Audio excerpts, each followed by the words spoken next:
we're still talking about digital storage. మనిషి మెదడు అద్భుతమైన సృష్టి.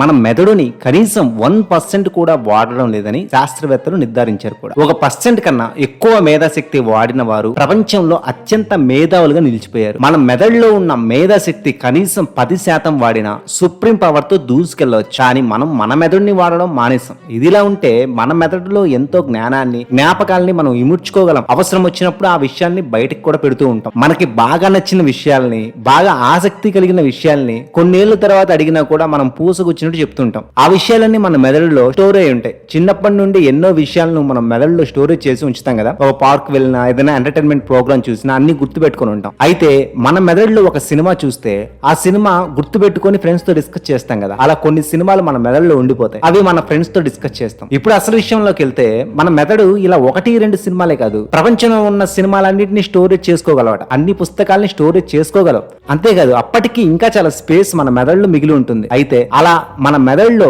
ఏ ప్లేస్ లో ఆ స్పేస్ ఉంటుంది, ఇంత డేటా ఎక్కడ స్టోరేజ్ అవుతుంది, అలాంటి విషయాల్ని మనం ఈ వీడియోలో తెలుసుకోబోతున్నాం. డిఎన్ఏ డేటా నిల్వ ఎలా సాధ్యమో ఒకసారి చూస్తే అధిక సాంద్రత నిల్వ వల్ల ఇది సాధ్యం అవుతుందంట. డిఎన్ఏ అనేది చాలా దట్టమైన సమాచార నిల్వ వ్యవస్థ. 1 గ్రాము డిఎన్ఏలో సుమారు 215 పెటాబైట్ల డేటాను నిల్వ చేయవచ్చని శాస్త్రవేత్తలు అంచనా వేస్తున్నారు. మరి పెటాబైట్ అంటే ఏంటి? ఒక petabyte is equal to 1 million gigabytes. ఇది అన్ని సినిమాలు, పుస్తకాలు, ఇంటర్నెట్ లోని డేటాను కూడా ఒక చిన్న స్థలంలో నిల్వ చేయగలిగే సామర్థ్యాన్ని కలిగి ఉంటుంది. బైనరీ నుండి డిఎన్ఏ కోడ్ కు మార్పిడి చేస్తే డిజిటల్ డేటాను డిఎన్ఏ యొక్క 4 న్యూక్లియోటైడ్లు అంటే ఏటీసీజీ ఉపయోగించి కోడ్ చేయవచ్చు. ఉదాహరణకు 00 is equal to A, 01 is equal to C, 10 is equal to G, 11 is equal to T గా మ్యాప్ చేయవచ్చు. ఈ విధంగా ఏదైనా డిజిటల్ ఫైల్ ను డిఎన్ఏ సీక్వెన్స్ గా మార్చవచ్చు. అంటే ఇందులో సినిమాలు, ఆడియో, టెక్స్ట్ అన్ని ప్రోగ్రామ్ చేయవచ్చు అన్నమాట. శాస్త్రవేత్తలు సింథటిక్ డిఎన్ఏని సృష్టించి దానిలో డేటాను ఎన్కోడ్ చేయగలరు. ఈ డిఎన్ఏ తర్వాత సీక్వెన్సింగ్ ద్వారా డీకోడ్ చేయబడి మళ్ళీ డిజిటల్ ఫార్మాట్ లోకి మారుస్తున్నారు కూడా.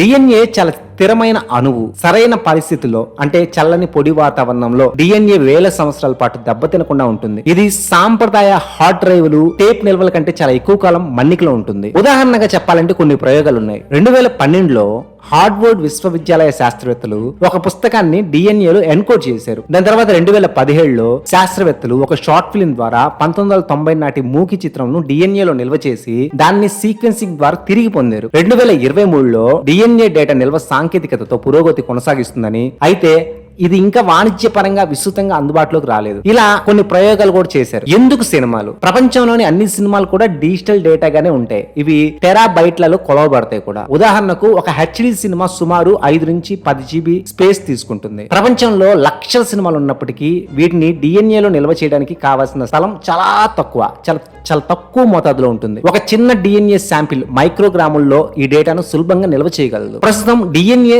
సింథసిస్ మరియు సీక్వెన్సింగ్ ఖర్చు ఎక్కువగా ఉంది. డేటాని డిఎన్ఏలో ఎన్కోడ్ చేయడం ద్వారా డీకోడ్ చేయడం సమయం తీసుకుంటుంది. ఈ సాంకేతికత ఇంకా ప్రారంభ దశలోనే ఉంది. వాణిజ్యపరంగా ఉపయోగించడానికి ఇంకా పరిశోధన అవసరం అని చెప్తున్నారు శాస్త్రవేత్తలు. ఫైనల్ గా సైద్ధాంతికంగా డిఎన్ఏలో ప్రపంచంలోని అన్ని సినిమాలను నిల్వ చేయడం సాధ్యమే. ఎందుకంటే డిఎన్ఏ యొక్క డేటా నిల్వ సామర్థ్యం అసాధారణంగా ఉంది. అంటే చాలా ఎక్కువగా ఉంది. ఈ సాంకేతికత భవిష్యత్తులో డేటాను నిల్వకు విప్లవాత్మకంగా మారవచ్చు. కానీ ప్రస్తుతం ఇది ఖర్చు చేసి సాంకేతిక సవాళ్లతో కూడుకున్నది. డిఎన్ఏ డేటా నిల్వ గురించి మరింత సమాచారం కోసం మనం ఇంకా అనేక పరిశోధనల గురించి ఆరా తీయాల్సిన పరిస్థితి ఉంది. ప్రస్తుతానికైతే డిఎన్ఏ ద్వారా అన్ని సినిమాల్ని, ప్రపంచంలో ఉన్న అన్ని సినిమాల్ని స్టోరేజ్ చేసుకోవడంతో పాటు అన్ని పుస్తకాలని స్టోరేజ్ చేసుకునే కెపాసిటీ ఉంది. ఇదే కనుక వాణిజ్యపరంగా వర్కౌట్ అయితే మాత్రం ఎక్స్ట్రార్డినరీ అని చెప్పుకోవచ్చు.